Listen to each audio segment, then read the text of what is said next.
Tevat has its own laws.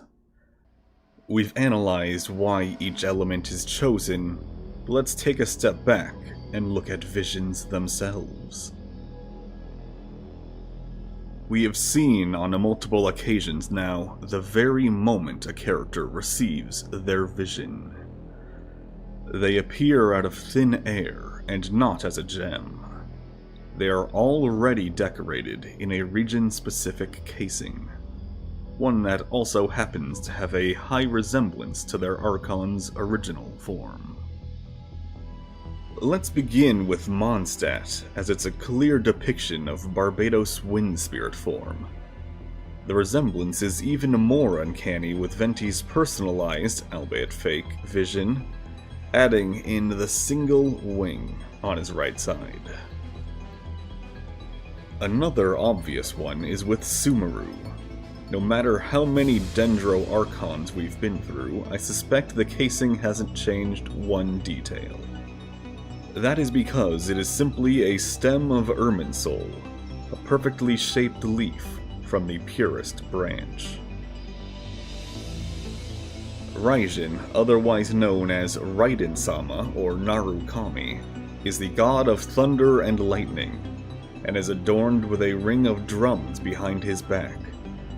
Just like our Neat Archon, and just like an Inazuma vision. Fontaine has multiple casings. The basic shape they all share is that of two long wings caressing the jewel. This shape is reminiscent of an oceanid. It then gets split into two forms based upon the arc compatibility of the user.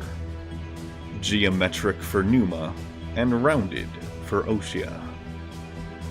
A quick fun fact, Furina, who can switch between the two states, will swap to the correct casing shape in the character menu. Speaking of Furina, she has the third type of Fontaine vision, the Draconic vision and Nouvelette's first gift. This all brings up an interesting point. Liyue's vision does not look like Rex Lapis as we know him. In fact, it's also the only vision to have a square-cut gem. To me, this hints toward Zhongli's origin being closer to that of a hypostasis, or the dumbbell he carries with him, gifted from Guizhong before she died. This leads me to believe one of two hypotheses. The heavens expected Guizhong to win the Gnosis, or the Geo-Archon wasn't always dragon-shaped, and had much more humble beginnings. I expect the latter to be true, given Fontaine has a redesigned casing immediately after Nouvelette assumed power. As the final casing we've been able to see, Snezhnaya has quite the odd shape. True to Cryo, it sticks out with its silver coloring instead of the standard bronze. It is complete speculation, but I believe the vision looks like a mask. More specifically, it appears to me similar to the more advanced Hilichurls. I am 99% certain a Hilichurl Archon is completely off the table, so it could be a different mask. If it does represent a mask, it would explain why every Fatui must don their own.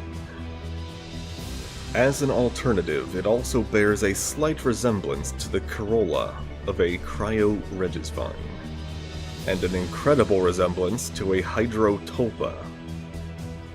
Therefore, my prediction is that the Tsaritsa is an ascended Cryotulpa.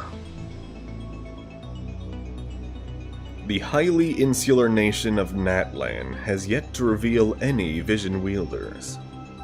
As such, we have no concrete information on the casing, or the Archon is associated with. Of course, that doesn't stop us from taking some guesses. Since we know only a few facts about the land of Pyro, we should address them.